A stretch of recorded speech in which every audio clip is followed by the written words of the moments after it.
Well, I don't know whether it's the fact it's a home World Cup for England, but these warm-up games have never felt hotter. Mind you, the same can be said for Ireland. Their heat provided by the fact that they've arguably never had a better chance of doing something very special at a World Cup than they have right now. And they're in the England dressing room today, of course. England in the opposition dressing room, getting ready for the grandest days of all. And this contest, a grand way to head into them. The England team, Joe Marler, Tom Youngs and Dan Cole, the first choice, front row now, and knowing the set piece has to be much better than it was in Paris. Jeff Parling brought into the team with that set piece improvement very much in mind. If the line out goes well today, Parling, the caller, will surely get the call to start against Fiji. Courtney Lawes is alongside. Tom Wood, captain Chris Robshaw and Ben Morgan, the back row. Morgan in the World Cup squad, but still looking to fully prove his match fitness, of course. Ben Youngs and George Ford are the halfbacks, and Brad Barrett and Jonathan Joseph together at last at centre. Just 14 minutes of international rugby as a pairing to date. And Johnny May, Anthony Watson, Mike Brown, the back three, looking to show the cutting edge so evident against France here 3 weeks ago. Ireland, like England, facing a second consecutive defeat. Like England, looking pretty fully loaded. Jack McGrath, Rory Best and Mike Ross, the front row. And two men who you don't really want to come up against when your line-out has not been functioning. Devin Toner and the captain, the immense Paul O'Connell. Sean O'Brien is back in the back row to assist Peter O'Mahony and Jamie Heaslip. The breakdown always vital. And again, what a test for England post their troubles in this department in Paris. Conor Murray and Johnny Sexton, the clear half-back number ones. And the centre pairing of choice these days are back together again as well, Robbie Henshaw and Jared Payne. The Irish back three, well, that's Dave Carney, Tommy Bowes, Simon Zebo is fullback, to see how he covers for the normal first choice Rob Carney in that position. Well, victory is probably less imperative for Ireland than it is for England today. They have 5 weeks until their D-Day with France. England 3 weeks until Wales. England need the win, Ireland the right performance. Ireland, the Six Nations champions, ahead of England in the world rankings. Is this the year when at last they produce a World Cup campaign to go down in history for all the right reasons? There's undoubtedly a sense of expectation surrounding Paul O'Connell's team, and he for one will be determined that this is not his last appearance at Twickenham in an Ireland jersey. Well, if Ireland are going to add extra elements to the efficiency that took them to last season's Six Nations title, the unexposed talent of Robbie Henshaw is likely to be at the heart of any expansion. His hard lines and soft hands could prove quite the foil to Johnny Sexton inside him. England have said there has been no panic post-Paris. Yes, it was performance the like of which they've not put in for quite a while, but they're back here at Twickenham to show it was just a blip. Chris Robshaw, the man leading his country into the World Cup, about to have his date with destiny along with this team.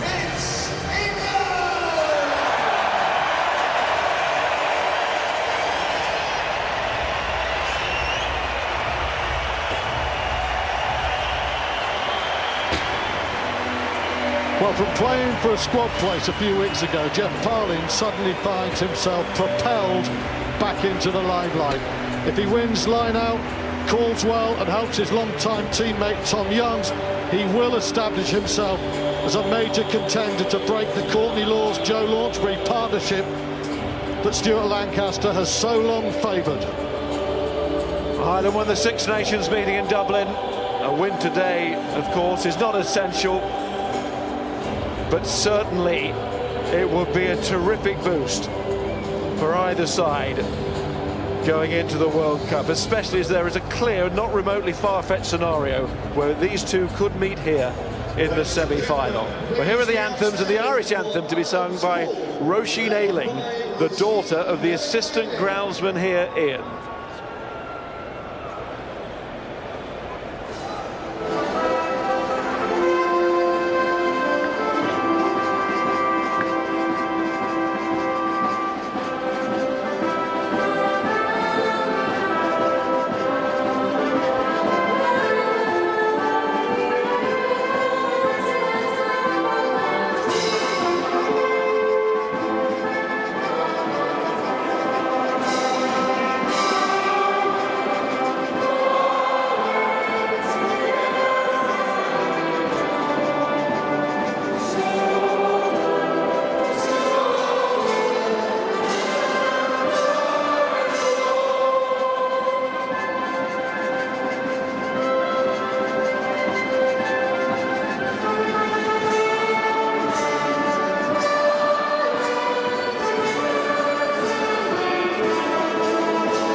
And beautifully sung as well.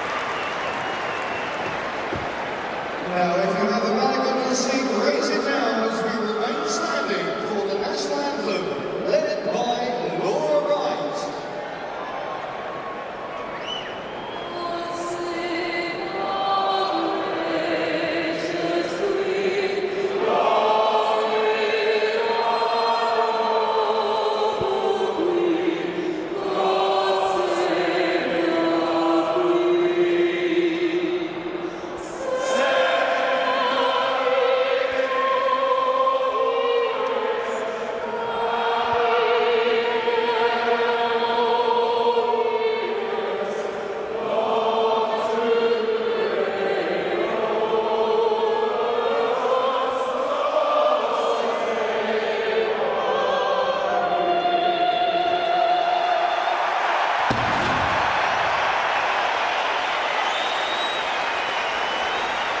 A look at the replacements then. 5 Saracens in reserve for England, including Jamie George, who won his first cap a fortnight ago. He's got another chance to bolt right into the match day 23 come the World Cup. And Sam Burgess appears again too, looking for his second cap as well, with the nation wondering what mark that man can make on the World Cup.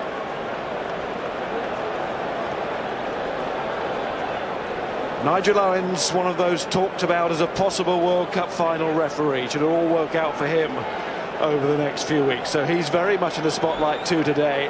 Sean Veltzman is the television match official. Running the line, Roman Pratt and Leighton Hodges. They will all be at the World Cup. And barring injury, so will all of these players.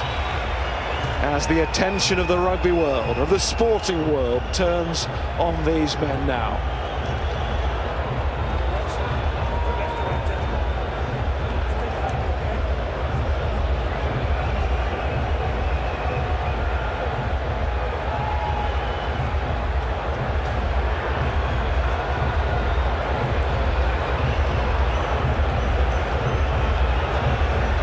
Here we go then.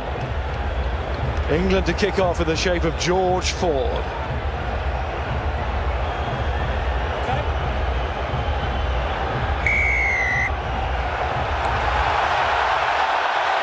Down the middle as well. Early test for Zebo. 15 on his back today. England's captain Rob Shaw led the charge there. Conor Murray.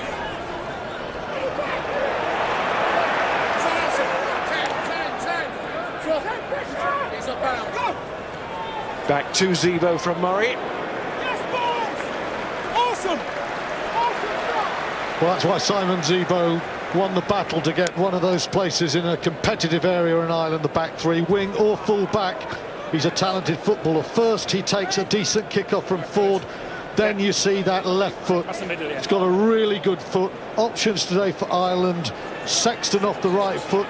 Zebo off the left. Really useful. Now, looking at the set piece so far, Ireland have gone very well. England today have to sort it out. There's no option there.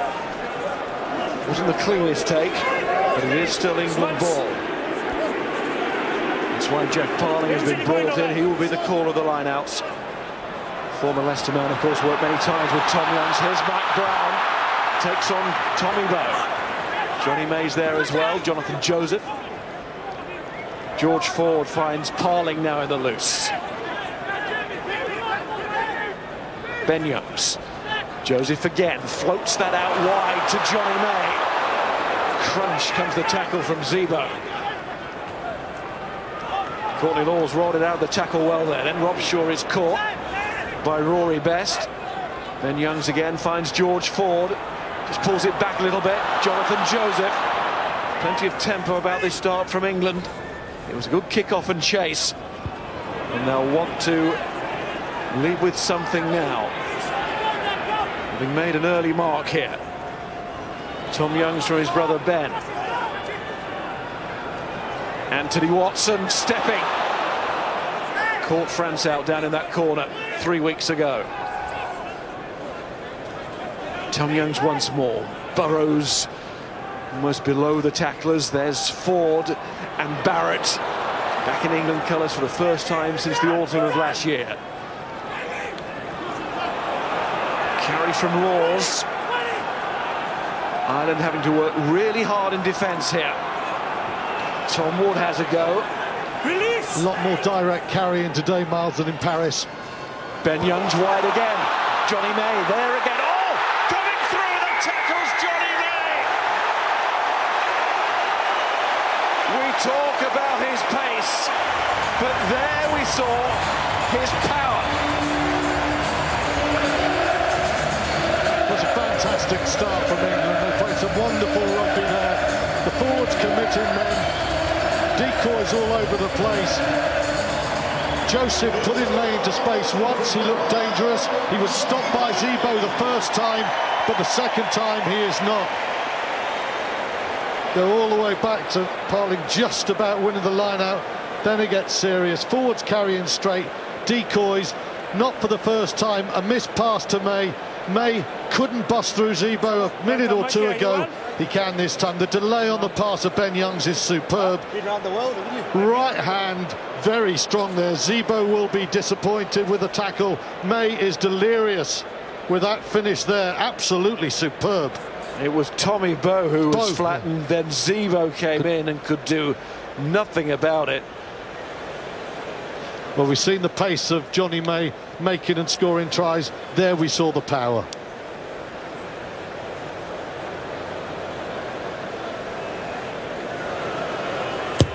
And George Ford keeps his head down, and when he looks, if he bothers to, the flags will be up.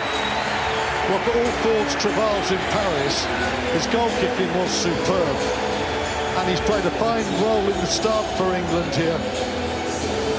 May and Watson have had their hands on the ball. They've been given space, they've taken it. Now, Tommy Bowe is a very strong defender, and he'll be disappointed. But that is fantastic start for England.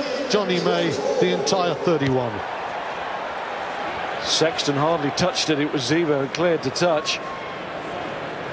And England proving the importance of that set-piece possession that Parling just about got his hands on. That's another good kick. Think back to the first 5 or 6 minutes against France.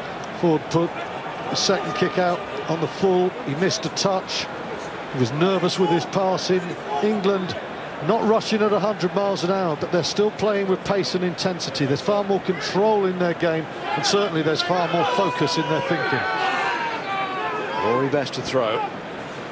Ireland's most cap hooker. And now it's Ireland to show their ways with Robbie Henshaw driving it up. Best involved again, Murray. Jamie Heaslip. Conor Murray, who started the quarter-final in New Zealand 4 years ago. And he's blossomed into a top international player. And Johnny May is blossoming now in all aspects of his game. Take on the high ball. Excellent there. Afterwards. Gives England a good opportunity just to clear the lines now. Ben Young static. Does he go right foot box? Yep. For May to chase. Must let the man drop. Not sure he entirely did there. An advantage being played here as Sexton came to ground. Referee who's going to give a penalty should Ireland want it. Indeed need it, and they do. Just a question of timing. A very good kick from Ben Youngs. And Johnny May, who's finished brilliantly. You realise what you're doing, and then you left him be, and it's just a penalty. Be very careful, let him land, please. Finished brilliantly. Took a high ball very well, but with that pace of his, he just got there a fraction too early. Pulled himself out of it. No danger of a yellow card, but he has handed Johnny Sexton a chance for Ireland to open their account. So we go to the gain line as Johnny Sexton prepares to kick, and Pat Sons. Well, 2 weeks ago in France, we saw just what a poor job England did at breakdown. Lancaster talked about intensity. Look at the ruck time here, straight from the kickoff. Huge pressure on the ball. 7, 8, 9, 10 seconds for the defence to get on the front foot. We see it again, a great offensive tackle, more pressure on the ball. Another big ruck. 7, 8, 9 seconds, and then look at the kick chase from England, zoning in on the kicker. That leads to a poor A poor exit play from Ireland. England get possession 20 metres out, and it leads to a try. Fantastic start from England. Remember to keep an eye off the ball and after the ball for me, okay? I'll be following the ball all the time. Sexton closing in, as you can see, on 500 international points. Got David Humphries in his sights. Ronan O'Gara still way on the horizon. 5 from 6 in the Dublin meeting earlier in the year. Not at his best against Wales, but he was not alone in that. And that is not a bad start. He'll take that. Just enough. I guess you call that perfectly weighted. A smile there from Joe Smith, and a good reason. 3 points for Ireland, but it's been all England in the first 8 minutes. Sexton, he tormented England in Dublin, and that little bounce tortured them quite insane way. That's a very good kick from Ford. Game down the middle. And Rob Shaw trying to get there, and the referee calls that one a fair contest.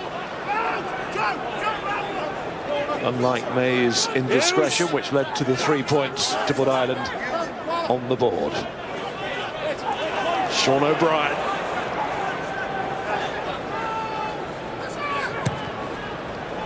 Murray didn't quite get the distance on that, but it was a toughie for Mike Brown. This one was so good underneath the high ball, it asked too many questions on that occasion. Ben Youngs throws the dummy after good work from Tom Youngs to retrieve it for England. There's another Ben Morgan, got 41 minutes against France in his first game back. Tom Wood finds Jonathan Joseph. That sidestep has served England so well in 2015. Johnny May goes chasing once more. Back goes Tommy Bowe, bruised mentally more than anything after that missed tackle which led to the try. And then the hurried kick away by Zebo again. I tell you who's playing really well for England in the first 10 minutes of this game. Ben Youngs, a lovely floated pass for the try. His box kicking's good. He's threatening with his little dummy. And that's a super little dribbler there from Ben Youngs, just giving England territory. He and Ford at their best take them to a new place as a half-back partnership. They were brilliant against France in the Six Nations. They were very poor last week. England look a different team when Youngs is fizzing and when Ford is just putting England in the places they need to be. It's a good start from England's half-backs. There's the England management team. I told their nine the same thing. On the box kick from the base of the ruck, yeah, make sure your chasers are behind when they kick. They get it very close. Roman Platt needs a little bit of treatment here. Well, we've been worried about players going down on the verge of the World Cup. We don't want referees going down. Roman Platt, is he down to do England versus Australia? I think he is, isn't he? Here's the try. Lovely little decoy from Mike Brown. No decoy with the power of the right forearm there of Johnny May. You okay? Rory Maybank is on standby if required. I think Roman Platt's going to be okay. Johnny May was certainly okay. A little bit reminiscent of the celebration of Jason Robinson in that World Cup final and that score all those years ago. Well, Roman Platt is still down, so we'll go to Pat again. Yeah. You would have to say Ireland slightly lucky not to give a penalty away here. As you can see, great kick, lovely chase, and it was Conor Murray there, just leaning his shoulder there, stopping May from putting more pressure on the ball. So slightly lucky there, you'd have to say not to give a penalty away. England cut the line out. Youngs to his brother. Away! Here's Dan Cole, like Mike Ross, the other tight head on the field today with 51 caps to his name going into this match.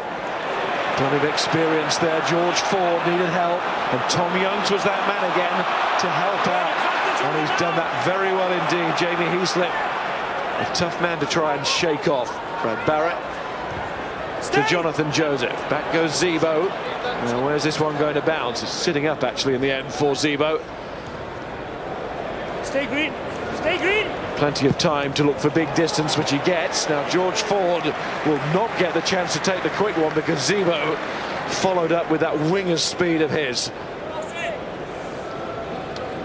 There's tremendous play here. Tom Young's first of all helping out George Ford, but then keep an eye out for Ben Morgan. It's not flash at the moment. What he's doing is what England didn't do in Paris. They're winning the gain line. It doesn't have to be 5 metres. If it's 2 metres, it puts Ben Youngs on the front foot. England get it again, just. There's Joseph.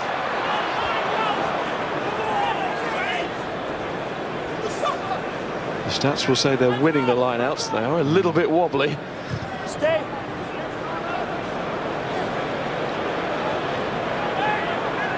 There's Dave Carney, younger brother of Rob, who's not been selected, rested for this one. Lost.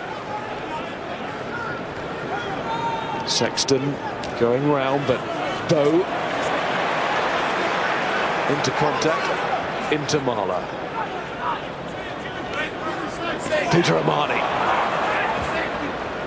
One of 5 captains of the Irish side in this team. They've led their country, not short of leaders there.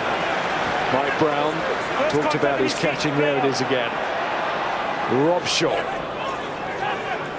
talking this week, the England captain, of the confidence that will come from winning this match and how important the result is to his side. And they've got a good start. Play. Tommy Bowes, Gary Owen. Bit messy, Morgan sorts it out, Brown has it, and May's off again. Takes on Jared Payne. Across comes Zebo, he's going nowhere but the touchline. And Johnny May once more posing that threat, that cutting edge out wide.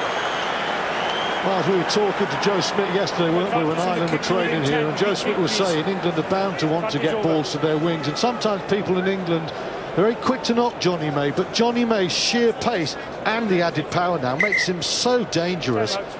That's really good skill there. He and Watson are looking threatening. England are getting ball out to them, and they are looking dangerous. Well, let's get the early thoughts of Will Greenwood. Will.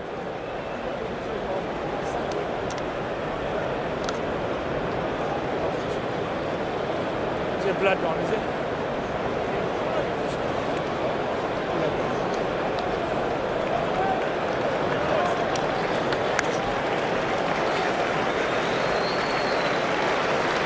Send him on, boys. Send him on. Send him on.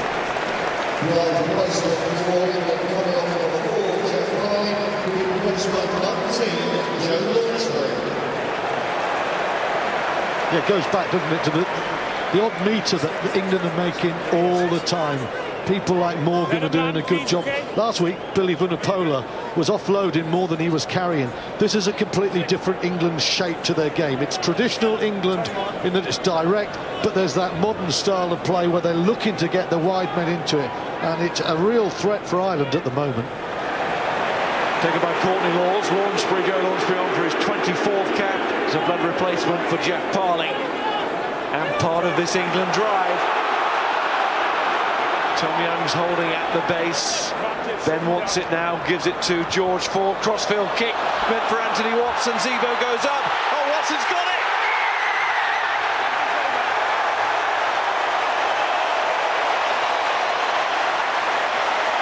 Paris was the worst England had played for a long, long time. It had to be better today, and it already is. Well, Stuart Lancaster told George Ford he's under pressure. Owen Farrell is looking to zero on that number 10 shirt.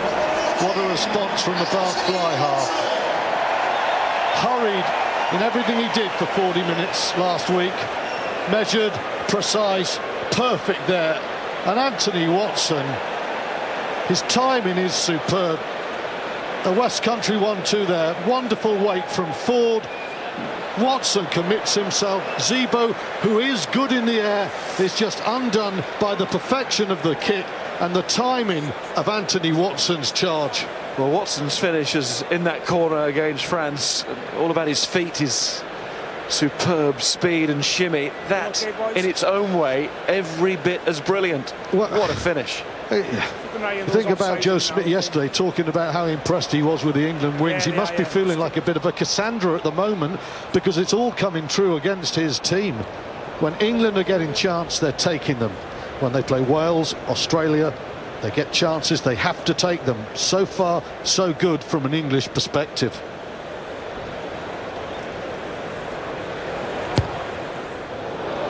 But this time, George Ford unable to add the conversion. If anything, it was a slightly easier kick than the other one. It was a bit further out, but what a kick this was. And what a take there from Watson. Good chase, makes a great kick.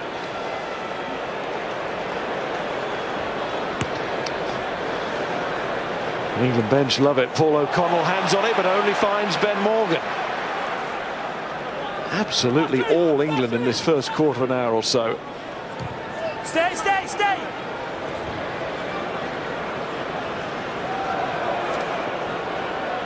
There's Zebo.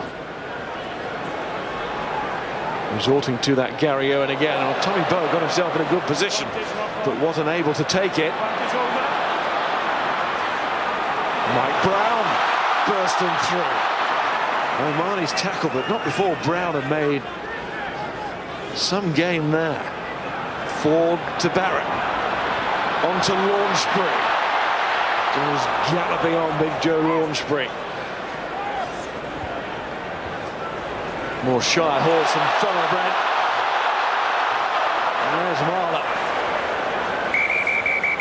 There's a nasty injury, and Nigel Owens immediately wants the medics on. You sure? Irish front five have got to start making their tackles.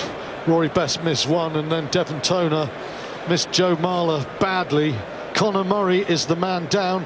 Ireland have a number of players they cannot be without in the World Cup.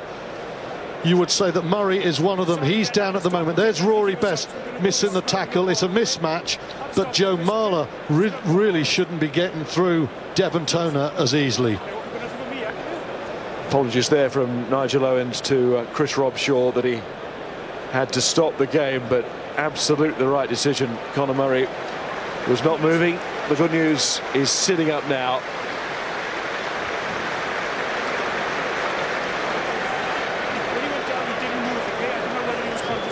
Well, we've heard from Will. Let's hear now from Johnny.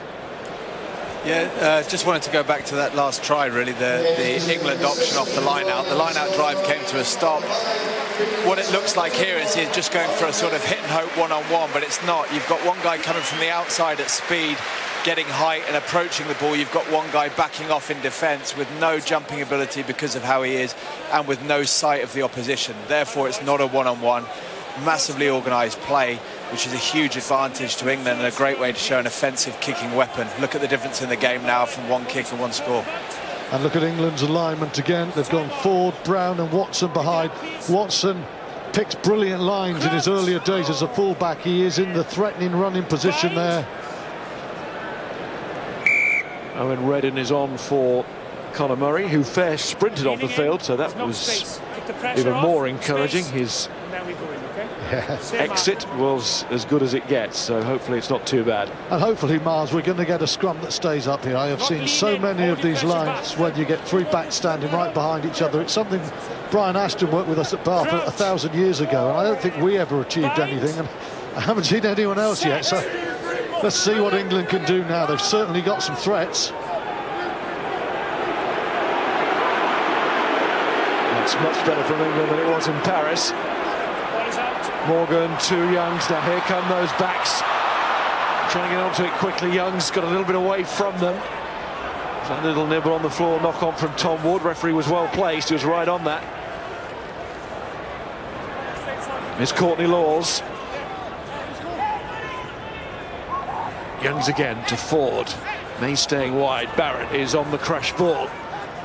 Cutting against the grain. Youngs again to Brown. He's showing his strength once more. There might be a little bit of space here for Joseph. And he's deadly when there's a little bit of space. Doesn't need much. Ford to Robshaw. England was all the momentum in this match. Not quite all the points, but it feels that way. Ireland grateful to have anything at this stage. Once more defending hard as Laws goes in. Nothing coming back from there. Scrum down, unplayable. Turnover ball. Also, Irish put it. Well, Ireland haven't won many of the little scraps, have they? But that one, they get one of their traditional turnovers there, keeping the ball up. A traditionally messy scrum. And they're what England are trying to do.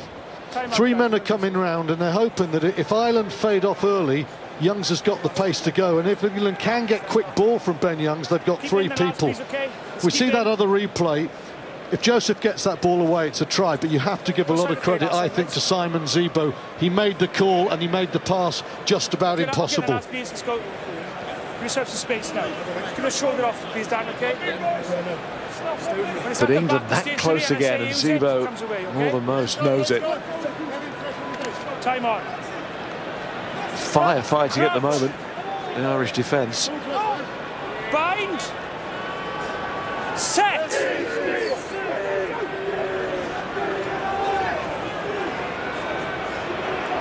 That's perfectly steady for Redden. And then Henshaw finds Sexton, finds Zebo. Tackled by Joseph. Rolls reverse that time. Sean O'Brien. Redden to Sexton to Zebo. And goes Carney. But the whole of the Irish back three bunched into a 5-metre square on that far side of the field. So not too much width will be offered this way. Tom Young's got in there and he slowed it down really well. Jack McGrath, good carry from him. A good assist from Jarrod Payne. England on the floor might just turn that over, but illegally. Lost the first time, hands in the second time, and then off your feet. Hands in the ruck, the call.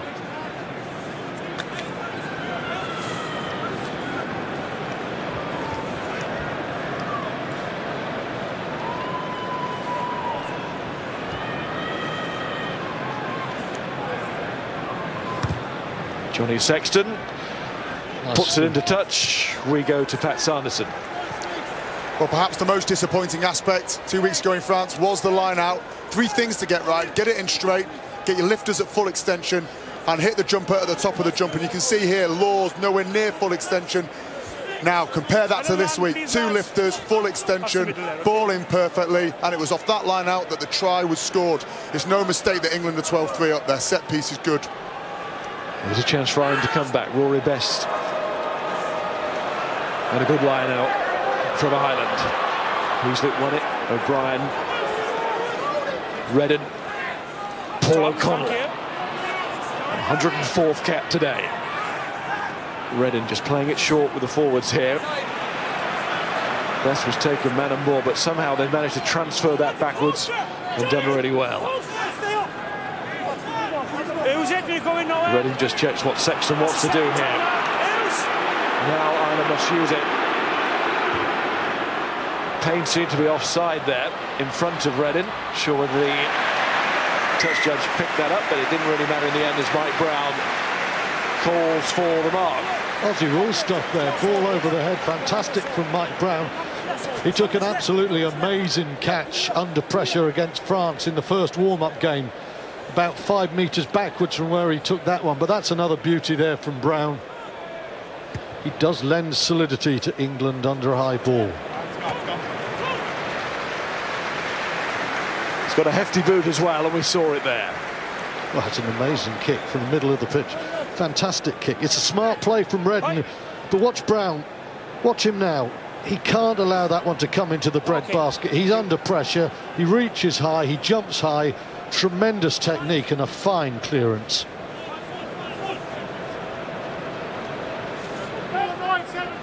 And the news on Conor Murray is that he will not return. No great surprise there, not just because he looks as if he might have took a knock on the head that might have concussed him when he was out there anyway, but there's absolutely no point taking any risks either with a head injury or a player just on the verge of a World Cup. Here's Zebo to Carney.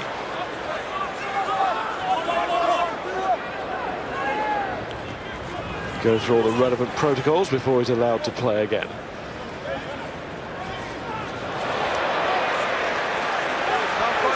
Good pressure from England. calls the knock-on. Now Rob Shaw to Ford, to Brown and May. Jamie, after the knock-on, offside the side of the ruck. I'm on the mark now. So advantage over after the knock-on, but not the penalty offence, the offside. And there is Conor Murray. Good to see him sitting up. Advantage for knock-on, number 8. Key man for Ireland. He was never going to be risked. There are bigger days ahead for Murray and for Ireland.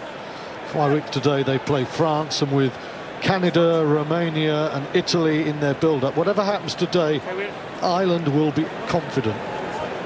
We'll carry on. Carry on. They'll be confident that they'll be in right shape that when they play France, and that is their big day.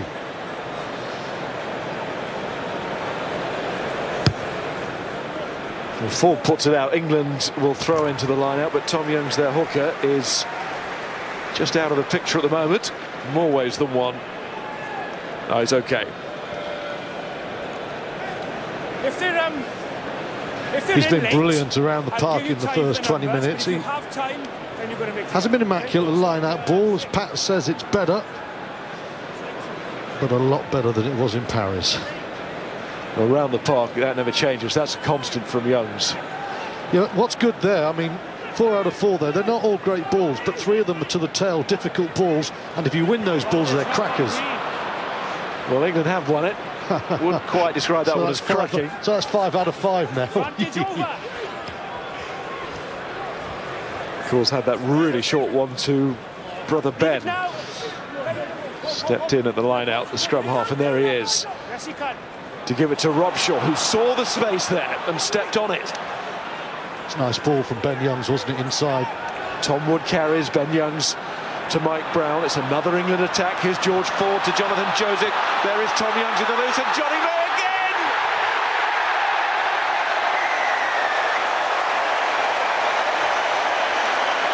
May's on fire. England are on fire.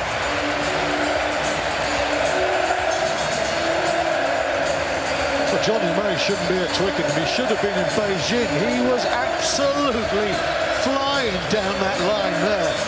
Well, I know he's quick, but he seems to have picked up 1.5 meters in the last couple of months. Perhaps should have been the hurdles as well. Well, yeah. This is a beautiful ball from Ben Youngs. A nice offload from the captain. And then George Ford, where he loves to play for Bath, not fly half position. Mike Brown's come in, and he just ensures the continuity of the passing from that second receiver position. Brown pops in, Ford is there. It's a lovely decoy from Barrett, and look at this pace. Reading doesn't have a chance. And there you go, 110-metre hurdles. They specialise in that in Gloucester. I think the trail leg wasn't quite right. Don't think it was a great dive, but when you're travelling that fast, you can get away with it. Hang on. Heading for a nasty fall in the steeplechase, I think. Check. But Johnny May made the tackle almost impossible with that leap, and he is loving this. Try against France. Time out. What do you want to check, Sean? Pass. Sean Bosman wants to check the final pass. When I have a call before the kick is taken from the team, I got to go and check. From Tom Youngs. Mike Catt was giving Nigel Owens one of those smiles that I know very much from our playing days. You could see why Sean Veldsman wants to have a look at that. I'm not sure Roman Poit could have had any better position to look at it live. I suppose it could have been a couple of metres back, but that is not looking good for Youngs and May. Look at the cut of the grass. That looks forward to me. It does.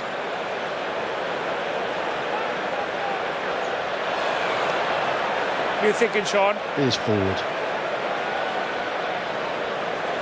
That is forward.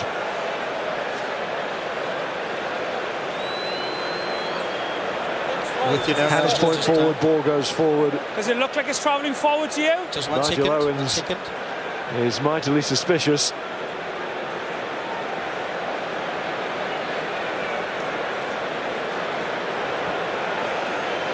If you just look at the right hand, that ball is propelled forwards. What's the right hand now? That can't be anything but forwards. It looks to me like... Just be patient, Nigel. Huh? Just be patient. Say again? Just be patient. We're just looking for another one.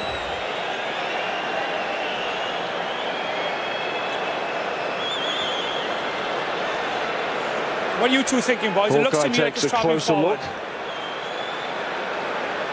Forward pass, yeah? So we're all here, look like it's travelling forward, so we're going to go with the forward pass, yes? Do you agree? Nigel, can you hear me? I can hear you, yes. Can you hear me? Yes. I believe the pass was forward from White. Say again? I believe the last pass was forward. Yes, it was forward. Yeah. Okay. No try. Pass was forward. Well, he still should have been in Beijing. He's travelling that fast. But Tom Young's pass did go forward. Okay. And that will be seen by England as a wasted opportunity. The quality of the passing from Brown, Ford and Joseph was very good. It's hard to fault Tom Young too much. He's playing so well.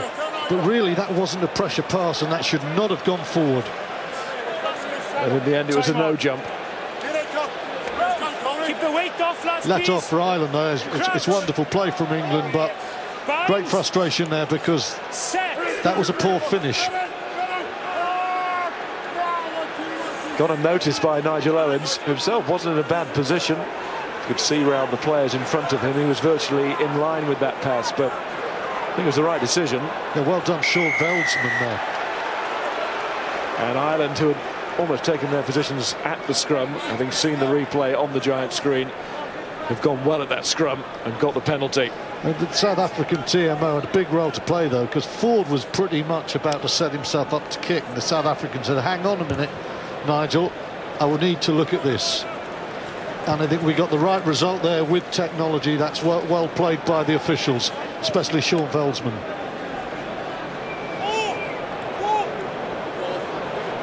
Not quite sure what Romain Poit was looking at. Trust technology. Stay 2 meters and stay inside the 15. Stay inside till the line is over. Best throws to Omani. Certainly kept Ireland right in this game, but they'll need something more, you feel, before half-time.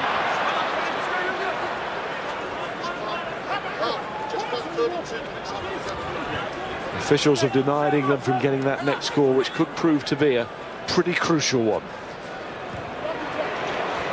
And away from Parling. Just in time. May goes back. Mike Brown. Stay White. Sexton again. Throws the dummy. No tackler, no India. Play on. No tackler, no India. Play on. No obstruction with the call there from the referee. Peter Omani was hovering, but not illegally. There's Paul O'Connell. Redden. Rory Best. Good carry. More like it from Ireland. For the first time in the game, really, starting to play their game. The game that's taken them to number 2, now number 3 in the world, but uncharacteristic errors. It's just not happening off Johnny Sexton either. Pass is just not sticking at the moment for Ireland. Haven't had much possession. When they've got it, they haven't had great penetration. They do not at the moment look as switched on as England. There's no doubt about that.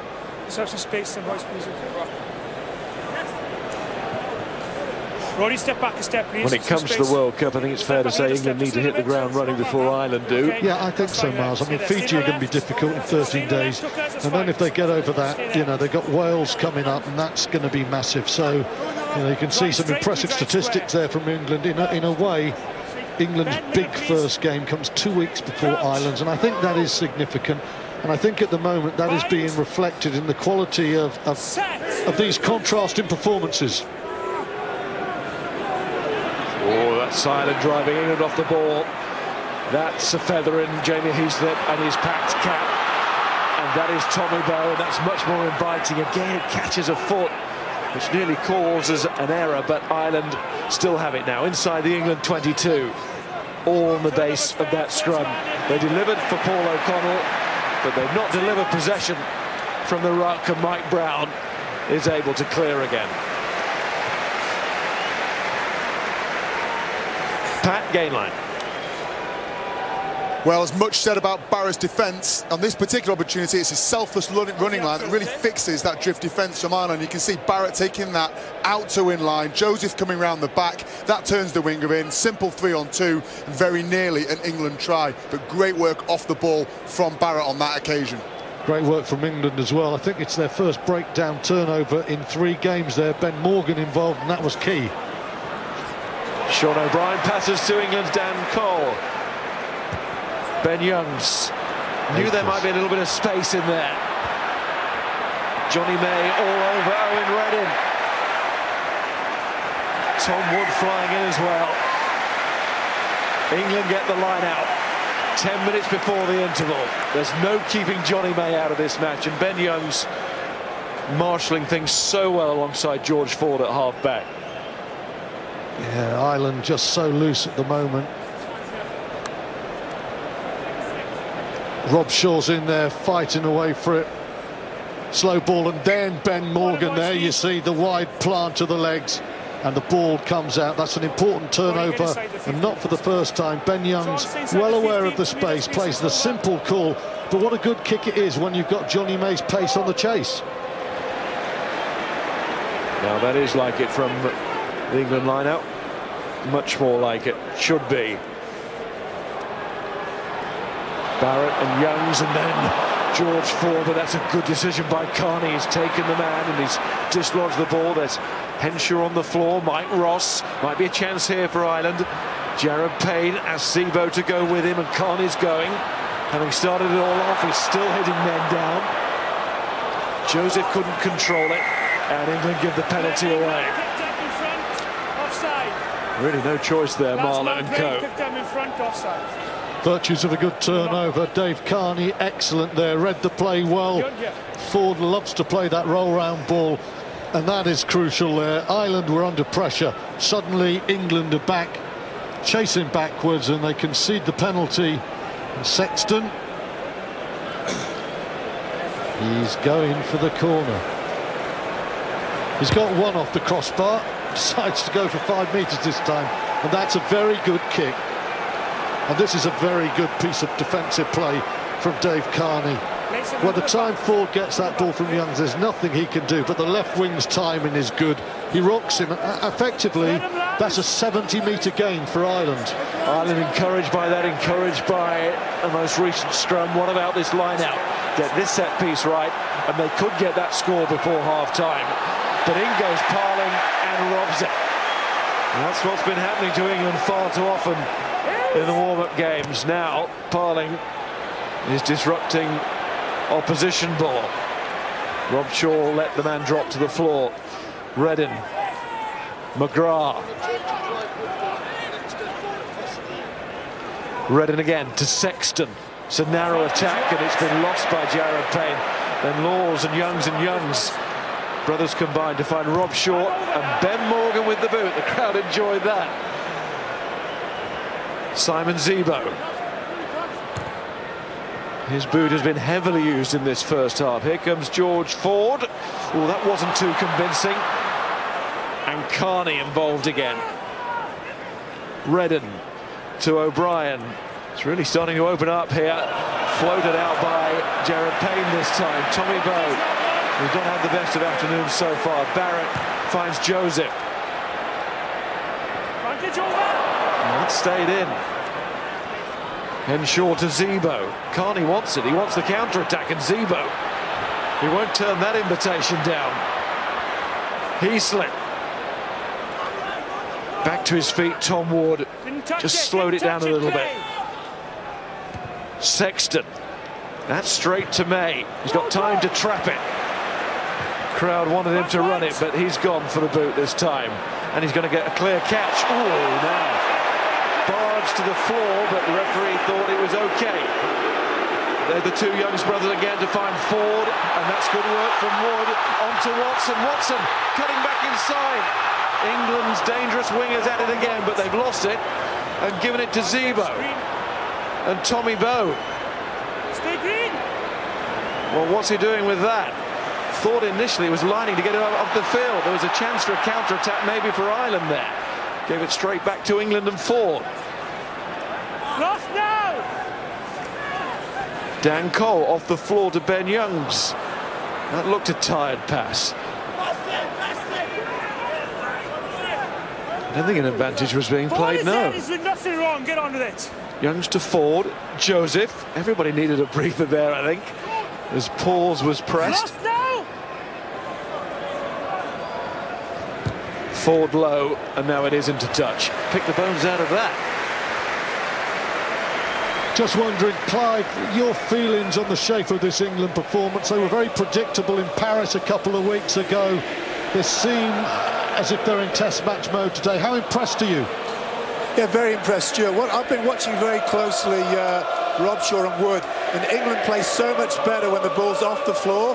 The amount of link play from Robshaw especially, but also Wood, it just kept the fluidity going. So, you know, when we put the clock on the ruck time, it has been quite slow, but when we keep it off the ball, which is really Robshaw and Wood, we play so much better, and the link play with Robshaw has been outstanding. And but England has got to tighten up a bit here because he's getting a little bit loose now, and this is a must-win game, but we are playing so well. But I think it's coming from our front five, but just so happy for Robshaw and Wood because they really are playing the way they want to play the game as opposed to maybe the more traditional 6 and 7. Thanks, Clive. The May disallowed try. Robshaw started all of that with the way which he saw the space. Now May's trying to do the same here. Anthony Watson was just getting a little bit of treatment after his latest attack down this flank. Now he's rescuing this situation for England with the help of Joseph and others. Here's Ben Morgan, who's looking much more match fit, isn't he, Morgan? Morgan's looking very good, and Watson. May's getting all the headlines, but Watson looks sharp, doesn't he? Here's Parling, working well at the line out, stealing a bit of opposition ball too. But Ireland at the breakdown, almost getting that, but England got it back. And Young's towards the corner. Where's this one going to break? Oh, perfectly for England. Go back to what I said in the first 10 minutes of the match. When Youngs and Ford are in tandem, when they're on the front foot and they're getting quick ball, they can be world class, and we've been looking for world class players for England. And Clive just said he wants England to tighten up. Brilliant kick to put Ireland under pressure. Ideal. Nothing tight there from Rory Best. Saw that it was on, saw that Heaslip was free, and the quick take on the line out. Quick thinking from the Irish hooker. And Zebo. Now will Morgan try and keep this to himself for a quick one? No, not too interested.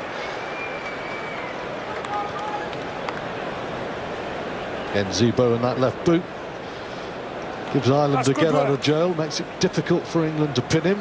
I know they put pressure on early in the game, but they couldn't get to him there, and that's a good 40-metre gain.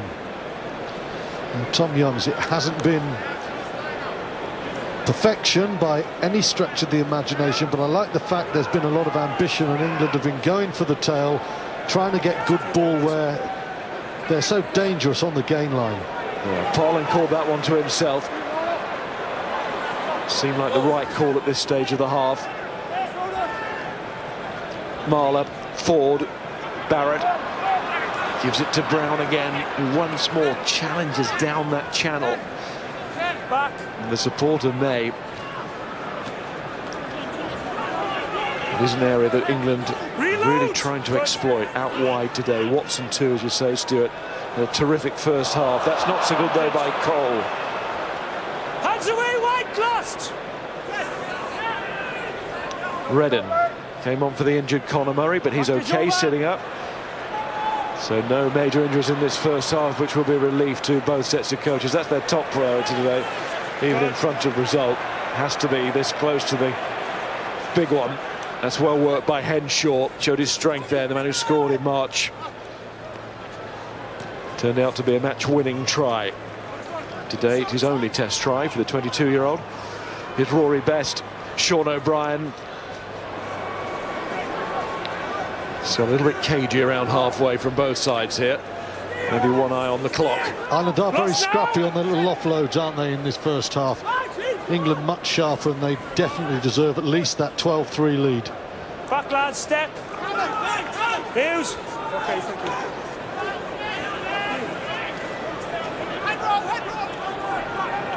Sexton, little chip in behind here, could be interesting with the bounce. He's taking it towards Mike Brown, who again comes through the traffic just about unscathed.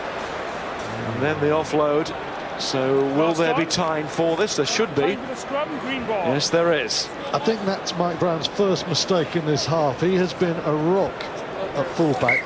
He does brilliantly because Jamie Heaslip's coming. He beats him to the ball, but he's just got to go to ground there. He overplays that. Johnny May with a knock-on, but there's no way Mike Brown should be flipping that out of his left hand, having done all the hard work. And for those of you who can lip read, I think he agrees with you. He was not too happy with what he did there. A bit more than flipping.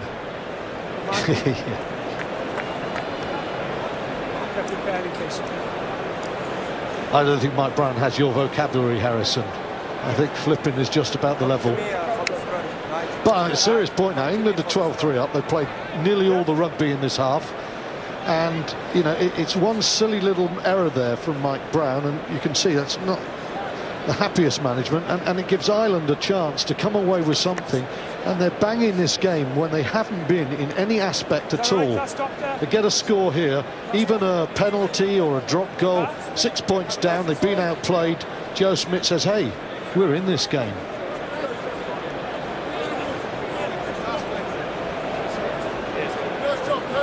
There's a mark, boys. Give yourself some space.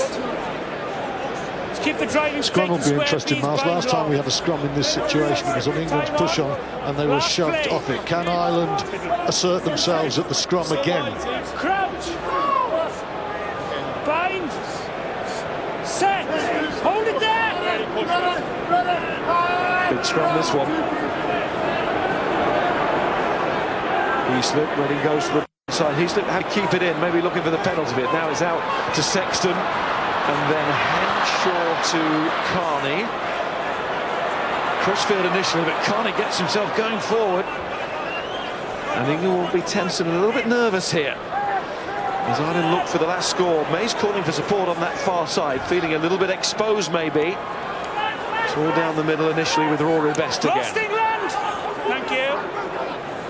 England looking to hold their discipline, but also to hold Ireland out here from their line, and they're getting ever closer.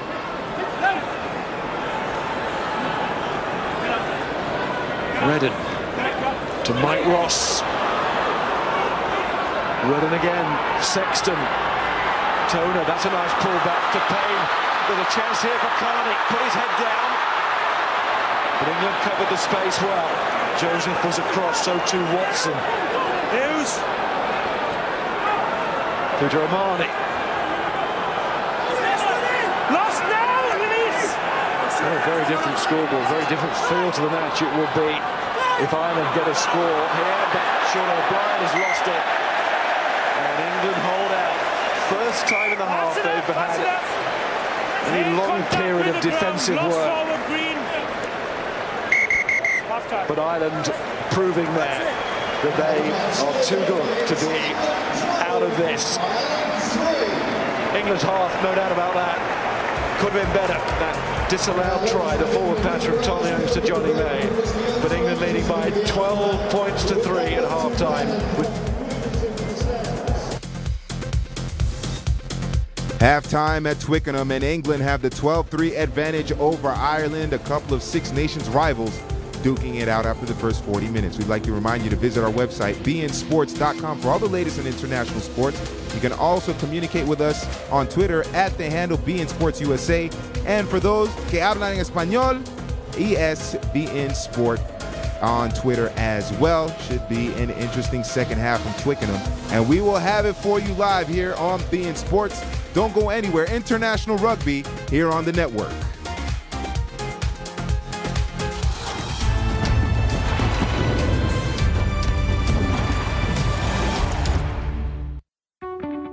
Over your lifetime, you've taken hundreds of thousands of steps, lifted countless times your body weight, not always with your knees, and overworked your muscles and joints repeatedly.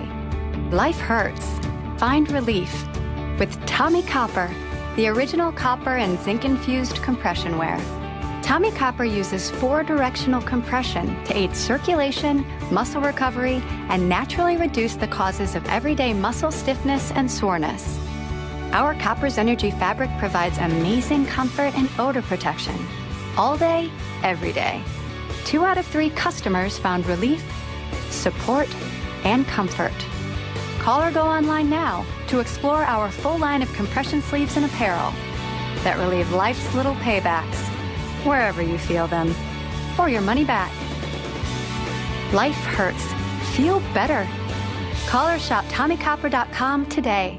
How would you like access to over $3,000 of fitness programming free for 30 days? Hi, my name is Carl Deichler, and I'm the CEO of Beachbody. Who's Beachbody? Well, you've probably seen our weight loss solutions on TV like P90X, Insanity, T25, and 21-Day Fix. And I'm happy to announce that we just launched a beta trial of our breakthrough new digital video platform. So now you can stream our entire library of best-selling fitness programs right on your computer, tablet, or smartphone. So while we're in beta trials of this new digital video service, I want 3 million people to use it for free for 30 days and lose as much weight as possible. And yes, it's truly, absolutely free. Just go to freebeachbody.com to sign up, and you can do 30 days of P90X, Insanity, many of the other programs that you've seen on TV. In fact, over $3,000 worth of our programs. And you have access to them all for free for 30 days to see how much weight you can lose and how fit you can get without spending a nickel. Now here's the catch. All I ask is that if you have any feedback, good or bad, you click the little feedback tab and let us know what you think. And if you do get good results, I hope you become a paid member to the service and continue to use it to stay fit and healthy for the rest of your life. But first things first, go to this website, freebeachbody.com, and you can sign up right now for free. I don't think there's any real rush in order to be one of the 3 million people. I mean, that's a lot of people. But then again, this is a free offer for over $3,000 worth of fitness programming. Some of the most popular and proven fitness programs we've ever created. So if you're interested, maybe don't wait. Go to freebeachbody.com and let's get you started for free right now. And please, let us know what you think. That's freebeachbody.com. Don't let this opportunity pass you by. Just go to freebeachbody.com to get started today. And I'll see you online. In every game, there will be strength, physical contact, and accuracy. Velen's EHF Champions League in September on beIN Sports.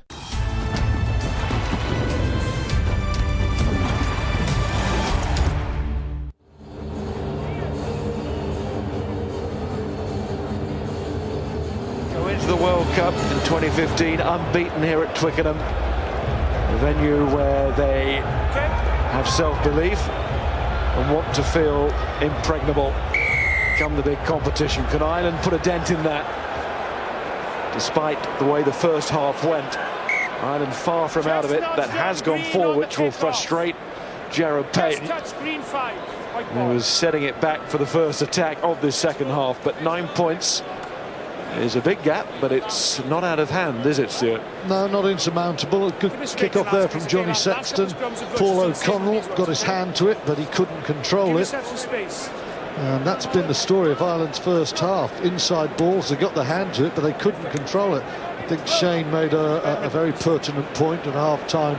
Ireland have got to find a little bit more width at some stage. England have got those condensed areas really handled well.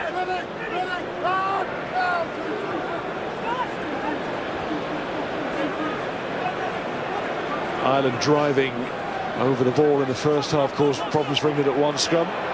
Nearly did again there, but that's good recovery from England and Ben Morgan. George Ford, again, it looks as if the chasers may have just got in front of Ford. Johnny May hand on it, that's definitely a knock-on. Tommy Bowe. That poor start to the game, never really got away from him in the first half. That cloud that hung over his game is much better than that, as we all know, the Lion. Who's to say won't have the final say in this second half. Simon Zebo's taken a knock as his opposite number, Mike Brown, puts the ball out. And these will be the worrying moments for the coaches really in this second half, and you'd expect to see the benches emptied. There has been a change at half-time, and there it is. Roy Maybank has come on to be the assistant to referee Nigel Owens. That injury to Roman Poit, he's taking no chances on the eve of the World Cup.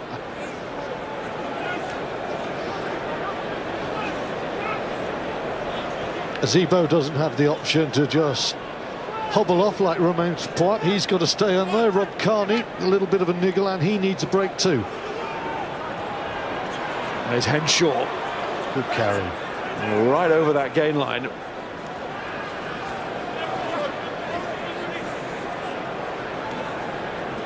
Testing England's defensive line speed there, Henshaw. Maybe flat pass from Redden. There's O'Brien. This is what Ireland will want at the start of this second half, a settling period with plenty of possession and a chance to build themselves into this match.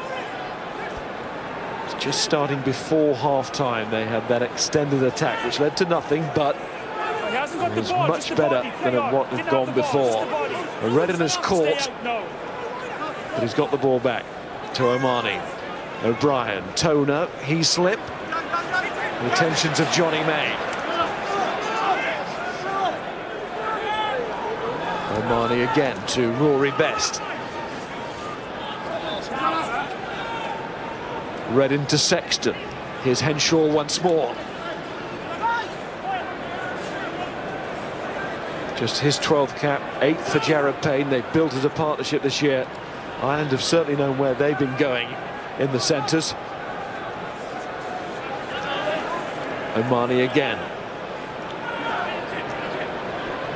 O'Brien again. England are so fast off their line still at the start of this half. Here's Sexton round on the loop to find Zebo. It came off Watson, and Brad Barrett is there. In the backs, England's defensive captain. And there he was. Hughes! Stay back, lads. Inside. Ben Youngs. Cracking first half, Ben Youngs, and that's a very good kick at the start of the second half. Early pressure from Ireland. Devon Toner involved in it. He plays the role of Brodie Retallick, loves to pull that pass back, and from that's when Sexton loves playing his little loops, and here he showed he's got sweet hands as well. England 4-7. Toner, of course, has the looming shadow of Ian Henderson pressing for a place, as maybe so does Peter Omani. There's Henderson, a man who's gone well in the warm-ups, and as you say, putting pressure on lock and back row because of his versatility. There's a man who's played quite often in the back row, but mainly a lock.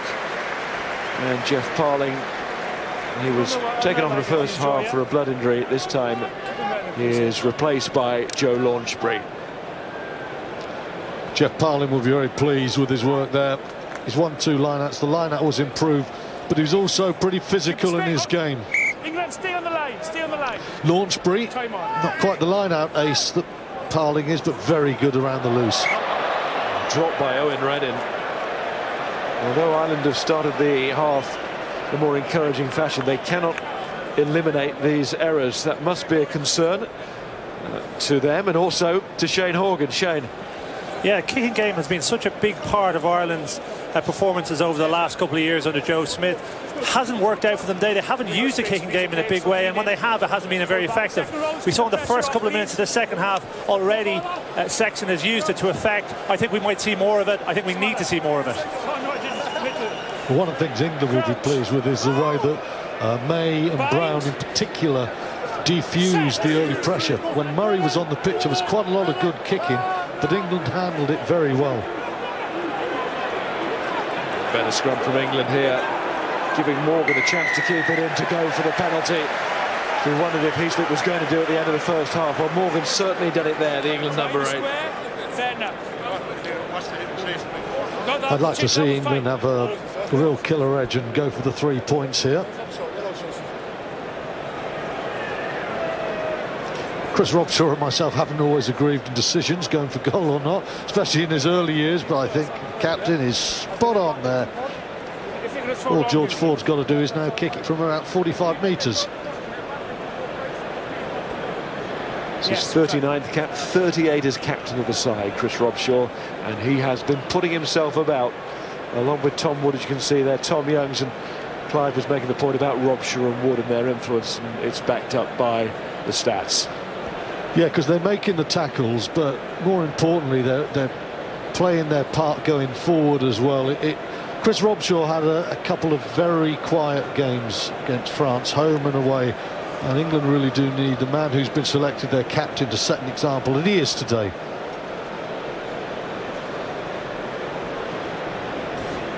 A moment come the crunch games in the World Cup that Ford will need to make the most of. Kicks like these, it's going to be tight. Ooh, it is very tight. Well, Ireland and Sexton got one in the first half of the bar, and Ford and England have got one in the second half. You knew that from the moment it left the kicking team, it was going to be right on the edge.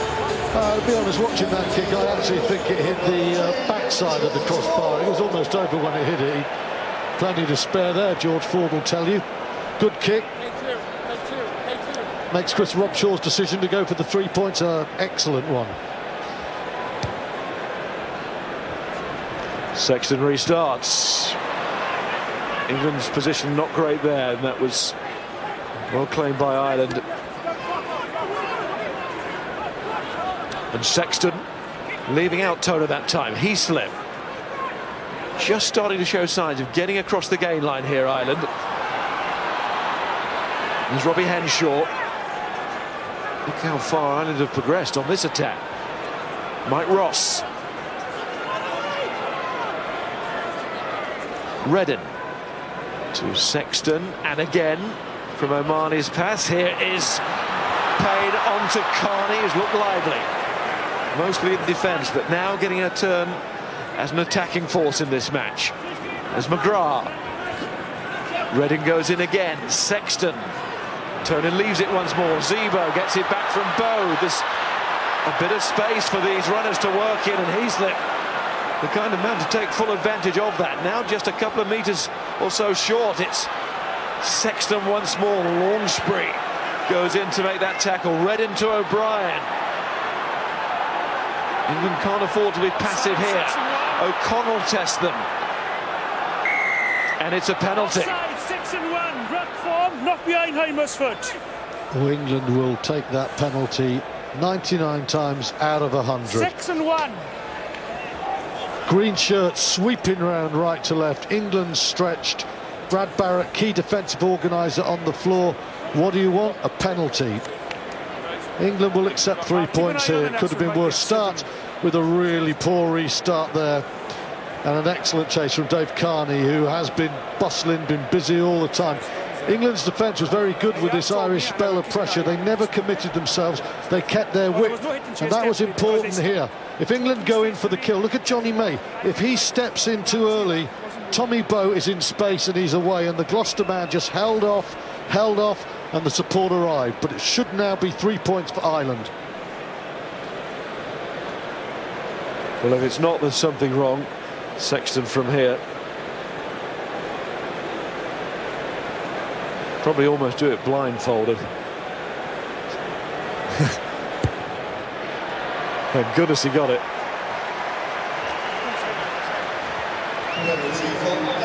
15-6. Well, the balance of this second half, Ireland are very good value to be 3-3, aren't they? They've had most of the possession. They've been dangerous. That was Johnny May. Six Nations criticised for his headless defence there. He was just holding off and waiting. England did a really good job. Tom Youngs, he does not hold off and wait. He puts everything into every tackle.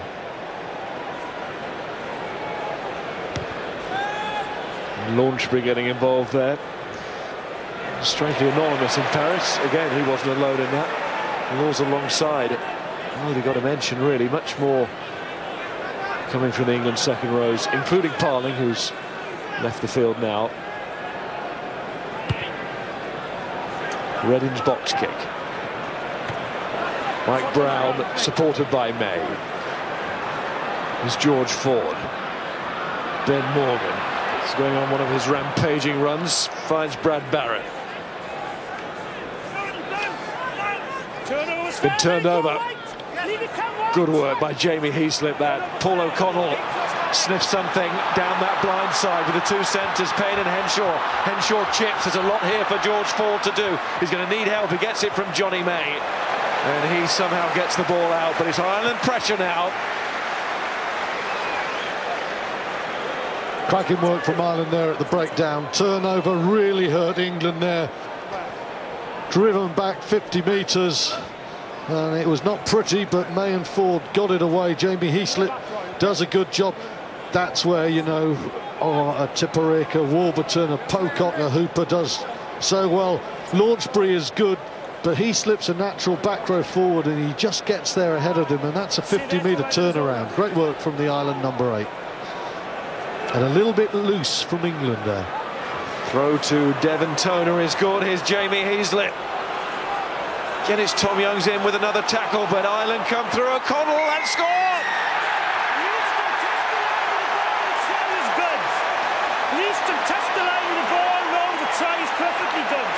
And Ireland know that to win in the host backyard will be a wonderful way to go into the competition. And Paul O'Connell gets that try. Well, it comes from the turnover, but then the technique is excellent. 6'11", Devon Toner. He's not going to be harassed there by the attention of Courtney Laws. Ball to the tail. England just gets sucked up there. Paul O'Connell drives over. And a word also, Nigel Owens. No need to go upstairs and check that. Look at the referee there. He gets down on his knee. He watches as O'Connell picks up, drives low. Great finish from O'Connell. Brilliant refereeing from Nigel Owens. The man who is bound for too long to play his club rugby. He said right at the start, determined that this will not be his last international performance on this ground. Powerful finish. Sexton's conversion. Here's Johnny Wilkinson. Yeah, just a little point from the side here. You've got to look at this try. It doesn't get enough credit, but watch the ruck clear out here on Heaslip. Goes down. Watch the clear out by Best. Not only does he clear the ball very, very quickly and take the man past the ball, but he clears the guy back into the ruck away and creates an enormous channel there for us to run, for the Ireland guys to run through. And O'Connell takes that channel at speed, and already the England defence there is having to recover. An enormously detailed clear out which made that try. And now we have a contest, don't we?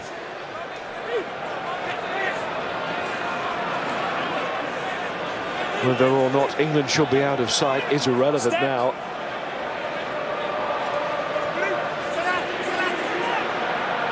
Redden. Here's Mike Brown again, but Tommy Bowe goes up. He was eyes on the ball there, Bowe. But there is an advantage being played to England, and Mike Brown might have been hurt. And he's slapping the floor in pain.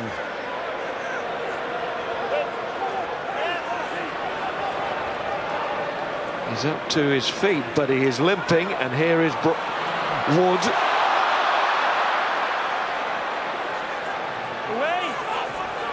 Youngs to Ford. Here's Courtney Laws. This doesn't look good for Brown, you know. We concentrate on the ball on the far side now with Marler. Back from Ben Youngs finds Jonathan Joseph. And Jonathan Joseph comes through. A morass of bodies there. Brown's moving a little bit freely now, or more freely than he was. Laws, Brown's waiting as Wood has it. And stolen by Johnny Sexton. From the clutches of Tom Wood.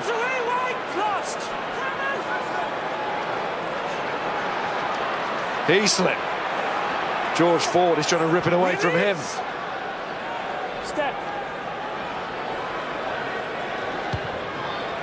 And Owen Reddin puts the ball out. Mike Brown undoubtedly is going to get asked about his state. We go to Clive Woodward. Yeah, interesting. During this field of play, England had 2 penalties. And, you know, the referee's played advantage rightly so. You see his hand out now. That's a penalty to England. Just stop the game, take the 3 points and build the score. You know, World Cup times, games are going to be won by 1 or 2 points. And you've got to just collect these points. So we had 2 chances of taking 3-pointers, and we've carried on and carried on. The advantage is gone now, and he doesn't give us the ball here, Owens, and we lost the chance. But we've just got to be very clinical in how we think about winning this game.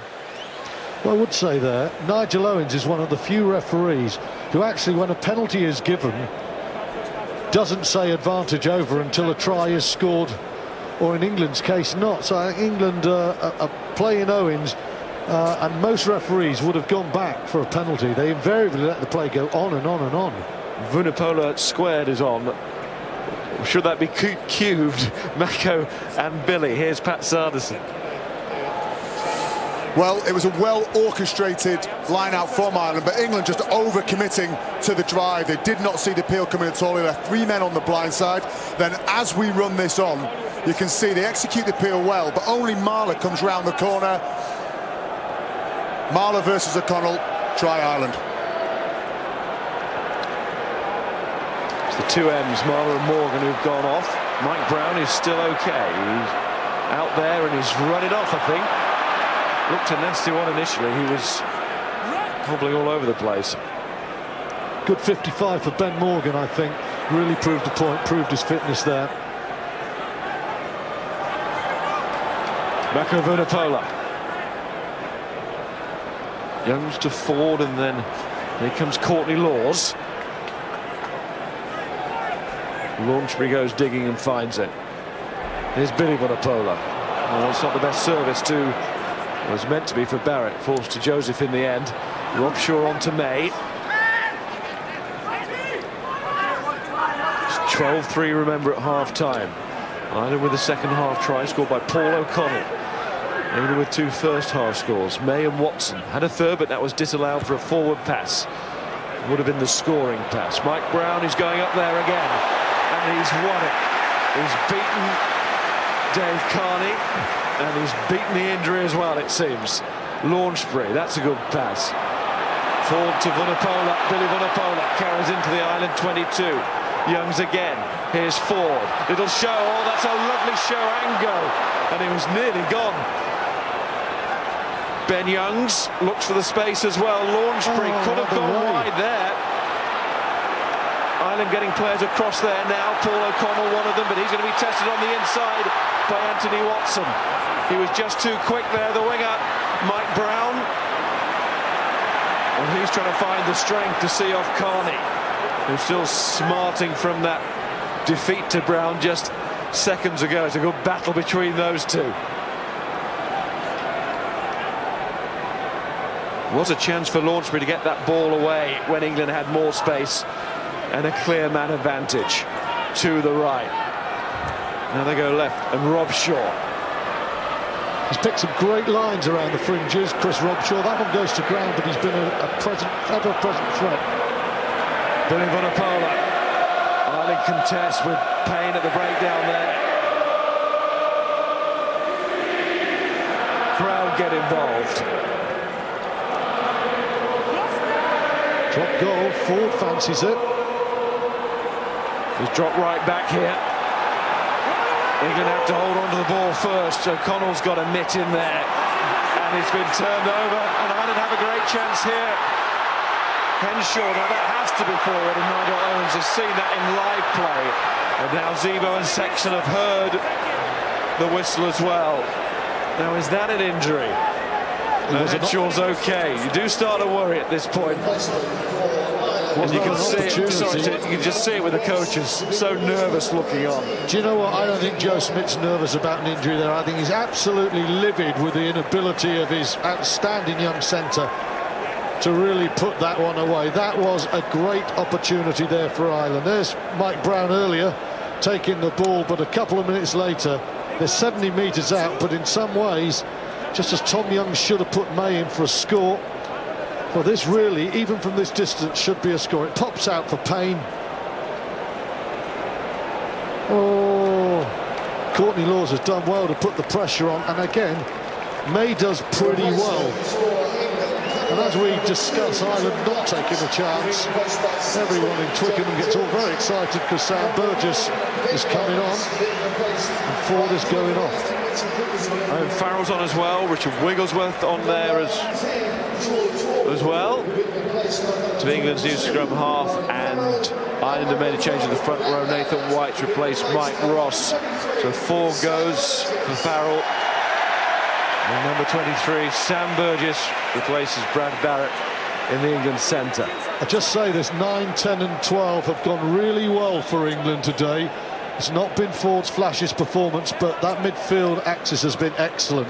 Big test now for Wigglesworth, Ford and Farrell to maintain that quality. Blood injury for Ireland, coming off number 11. Ireland have lost Dave Carney to a blood injury. And Robbie Henshaw's come off as well. He got that clomp from Courtney Laws. It's led to Joe Smith, I'm thinking, I'm worried about the player or angry with my man.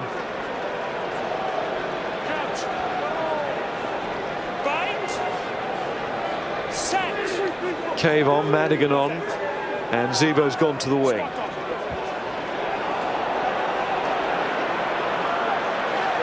He slipped to Reddin and Sexton. Good ball again for Ireland at the scrum. Fell down into that, not tight. Fell down into it, not tight. Madigan finds Zebo. That's 2 against the head England have lost. Yeah, driven off one, and that one a bit more conventional in terms of against the head, a bit more old school. That's Tommy Bowe. And that's Darren Cave.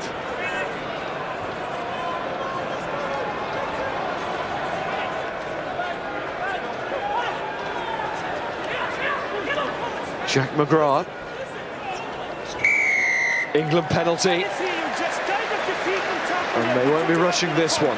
Well, I assume that Owen Farrell will put this into the corner. And I've got to ask you, Clive, is this a 9, 10, 12 to close out a game at 15, 13, 20 to go if this was a World Cup match? Well, Stuart, you called it before. You said Ford's back ready for the drop goal. I was hoping that would take it. Look at the scoreboard with 2 points up. Just build it, get to 5 points, put the pressure on them, that they know you're more than just one penalty ahead. So, you know, they've just got to be thinking about the scoreboard all the time, and drop goals haven't got to be the end of the game. They can be anywhere during the game, and I just wish they'd set it up there, take the 3 points, build the score, build the score. Well, Farrell's gone for touch here, just that too far out on the kick for goal on that occasion.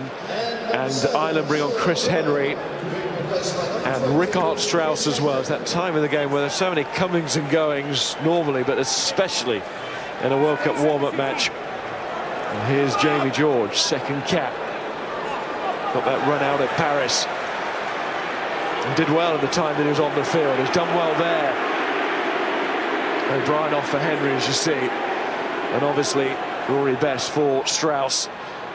Owen Farrell gets a touch now and a chance to put Mike Brown onto that at speed. Wigglesworth, Billy Vunipola. Wigglesworth again.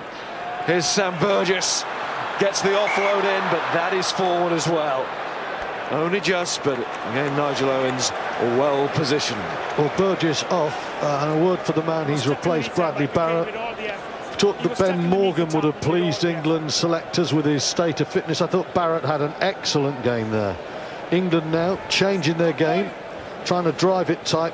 Some lovely distribution here. Super pass from Wigglesworth, and that's a lovely ball off the left hand by Owen Farrell. And Burgess, he's got the right idea. And that's close, almost. That close.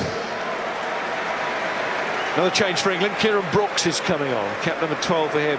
Off goes Dan Cole, tight head.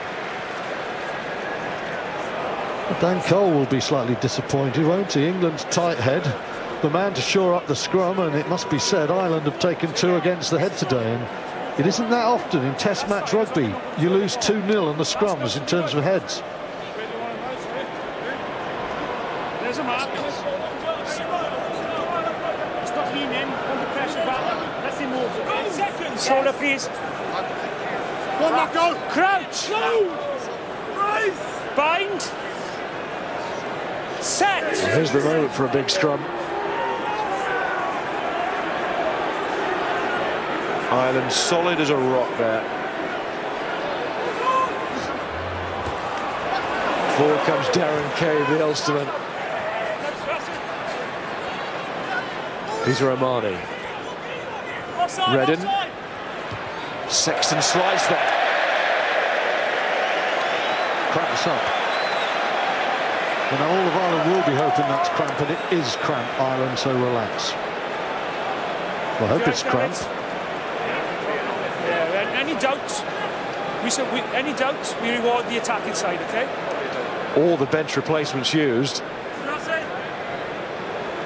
Sexton sort of has to stay out there. Well, better 14 men than take a risk with Sexton, key playmaker. Now, Jamie George started like Bobby George. Can he keep the arrows going? Indeed he can. There's Wigglesworth, Burgess.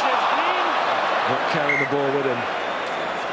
Of course, Furlong could come on for Sexton. That'd be an interesting change.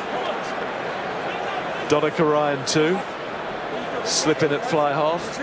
Getting back to that England move, it was good. Burgess just doesn't hold it. Wigglesworth's come on and his distribution is very quick indeed. Excellent last one, boys. Same this one, please, okay? Lovely line out. Tom Wood, who's had a good afternoon there and all round. To be honest, I mean, it's a decent move, but Ireland are actually marking that area. Bind. Set. Under siege a bit here, Ireland. Need to try and break it. Let's use. Redden, Sexton. This will test the cramp. Ooh. Almost feel that up here. Ouch. Does strike a lovely ball, doesn't he? A lovely spiral. There's not many left now. Should we keep that on top, okay?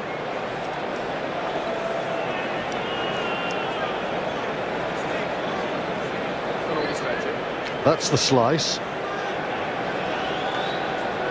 And there's the cramp. Second strike much better. Next stop edge, next stop Well, Donica edge, Ryan has emerged. He's the next man to come on for Ireland. Tom Ward not quite to Wigglesworth, but it bounces up nicely for the England scrum half. Then it's Joseph to May and Brown. His wasn't Grant, looked like a nasty turn on the ankle, but doesn't look like that now. Thankfully for Brown, and England launch spree. Had to be a knock on, and it's given. Sorry, Jenny, if you did, I didn't see them, sorry, okay? Well, there's been talk in the last month or so of Alex Good putting Mike Brown under pressure, and Brown has responded, as he so often does for years, with an imperious aerial display. The fury of aerial bombardment is one of the great Irish tactics in rugby union, and who do you want under it more than that man, Mike Brown? The chase is good, the kicks are good, and Brown, whether he's receiving kicks or chasing kicks, has shown great technique and fortitude under that ball. Well, Donica Ryan has come on, and Dave Carney is back, so his blood injury has been cleared up. Now that will allow Johnny Sexton to go and put his feet up. Yep, and Ian Madigan into 10. All the talk in Ireland in the week was about him being the third choice 9. I think Joe Schmidt would rather him be 10. The Sexton hobbles off. I'm pretty certain that is purely precautionary. Ian Madigan goes to 10. A mercurial talent, not always a game controller, but this is a period with 15 minutes left and Ireland behind. A moment of magic can turn a game. Talking there about Johnny Sexton, having said that, if you were my GP, I would be changing practice. I'm just thinking whether I'd be working at the weekend. No, I'd be commentating.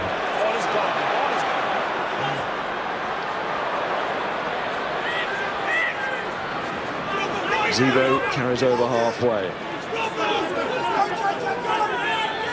Madigan slotting into that fly half roll. Of course, he's played there many times, played all over a back line during his young career, but fly half, a role he's very accustomed to. He has been told to cover scrum half as well in this squad, with just the 2 selected. And here is Madigan again. He's Anthony Watson, and then Courtney Laws. So much more of Laws around the park today than was the case in Paris. That's well played by Chris Henry to find Darren Cave. Dave Carney takes it from Strauss. Little chip. Cave might get on the end of this, and does.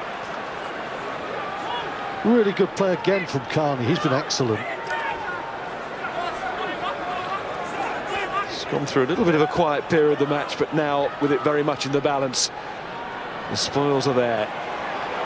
And Jared Payne, an opposite number, Joseph. That was a tremendous tussle between those two, won by Joseph, and Farrell boots it long downfield, and now Zebo's hobbling. Courtney Laws too. Carney straight to Mike Brown, who bursts onto that and tells Anthony Watson where to go.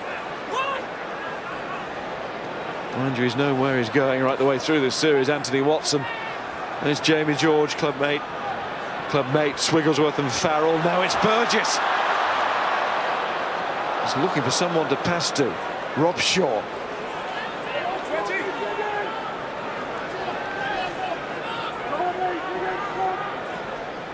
And there's Launchbury to George. I think Laws is cramping up as well. Owen Farrell. Wigglesworth, Brown.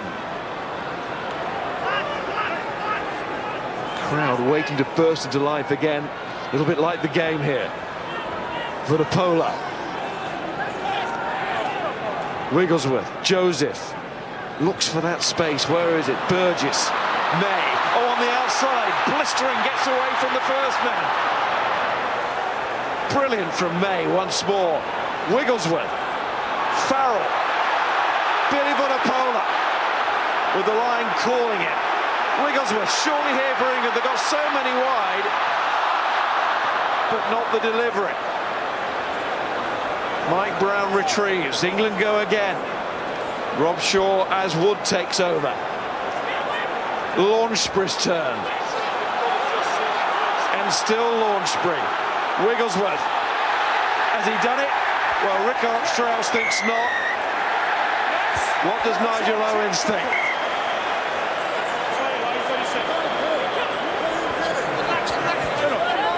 I thought he said yes. He said check. I'm going to check. Yes, check. Similar when there's 65,000 or 70,000 people there. Timeout. Huh? Well, if England have scored Do here. you think it is, or so yes or no, or any reason? You're not sure. Huh? Any reason? Oh, no, try it for that. Yes, no, any reason. Sure? You're not just sure. not sure. We're not sure, so try yes or no. Thanks, Roy.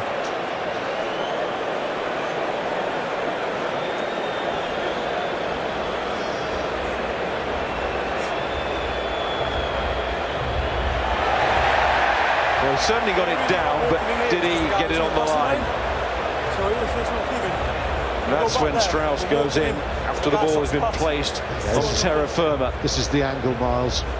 This is the angle.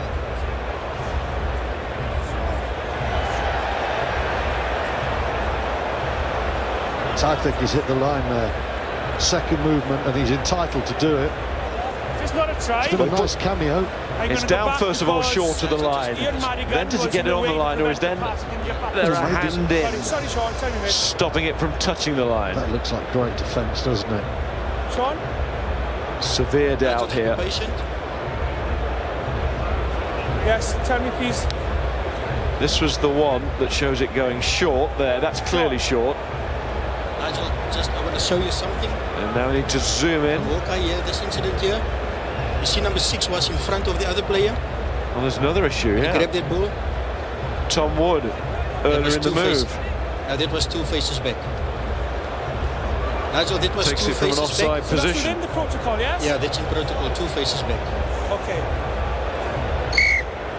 Okay. No try. Within 2 phases back, you took the ball in front of the play.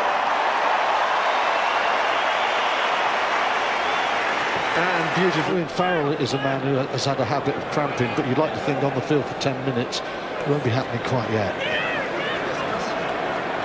Good line out from England. George on the money again. Here goes Burgess, trying to force his way into this match.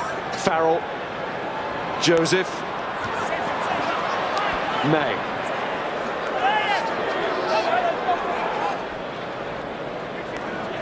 George. Run from Tom Wood. Here goes Farrell looking for Burgess. Laws couldn't take it. Come off the leg, accidentally inside then off your leg, scrum, green ball, okay? It's all got a little bit scrappy.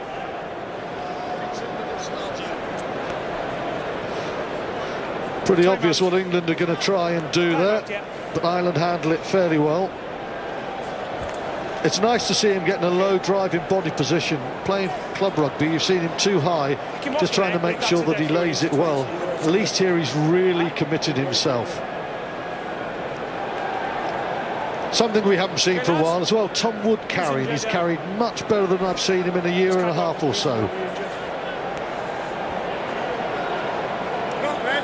Do you hold that one or you take the pop? I don't know. Skill level's right, it's there, but it's hard for Courtney Laws to take, isn't it? Keep the pressure off. Seconds.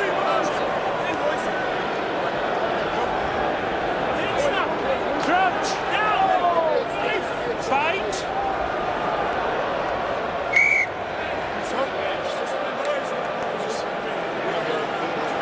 We're all pre-engaging, boys, okay? Just take a step back in, please. Keep back up, give a bit more space. Step back. The attendance of today's international. Up over 80,000 for the attendance. Set. Tickets going to be very hard to come by for the Twickenham occasions at the World Cup.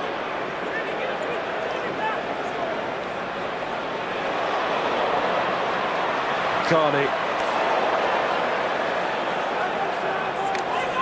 Got a beg, borrow, steal for your mate for tickets for the England matches here at Twickenham and beyond. And England get a penalty towards the end of this, the final match before the World Cup, and a chance for Rob Shaw's team to close out this match.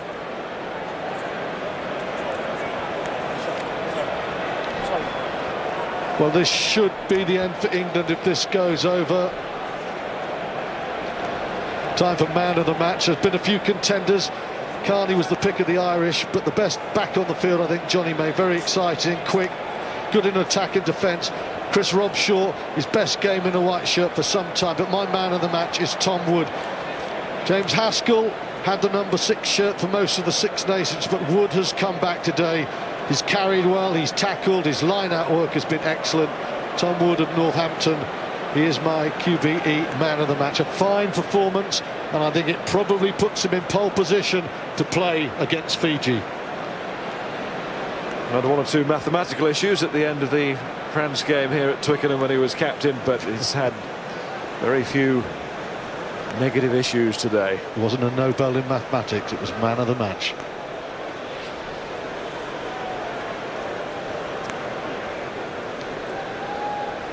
And that's the exam he wanted to pass, and he has done today. And Farrell, with this examination, passes that one too.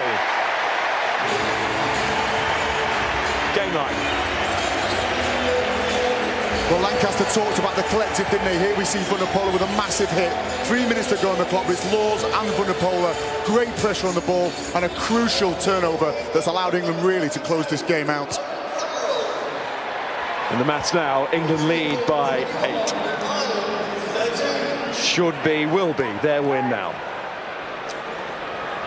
Madigan, almost convincing pass, but it found its target, which was Jared Payne.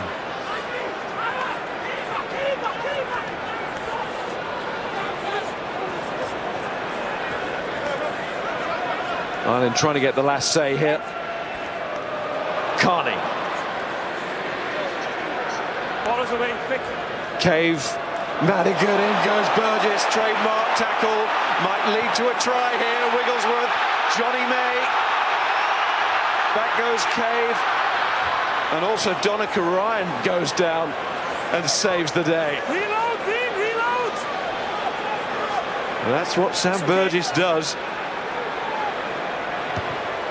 And Reddin puts the ball out. There's just time for one more England attack. The game is in the bag, and Burgess can afford to give a little wink. Well, that's positivity that comes from pure negativity. A massive hit from Burgess. Actually, the ball is going away. Tommy Bowe's overrunning. Boys, score, please. He'll have enjoyed that, and so would those men who have invested a lot of faith, putting Sam Burgess in 31. Some would say a lot of faith in the 45. A lot of pressure on. Now this man, Jamie Joseph, what a good quiet period he's at. Jamie George, he's been superb. He's not the All Black flanker who doesn't throw well. He's a Saracen and he throws very well. Just saw Kieran Bracken running away at the mention of that. England knew the clock, they knew the situation, they knew that the victory was theirs. And that's what they wanted to head into the World Cup. Twickenham to celebrate a victory, and they've won by 21-13. 3 more victories here in the pool stages, and these England fans will be very happy indeed. Going to have to step up a bit, Miles. I thought England in the first half were excellent. We saw hard, direct running, some superb finishing. Second half, not so convincing. For Ireland, they lost the game, but we saw very little in terms of their creative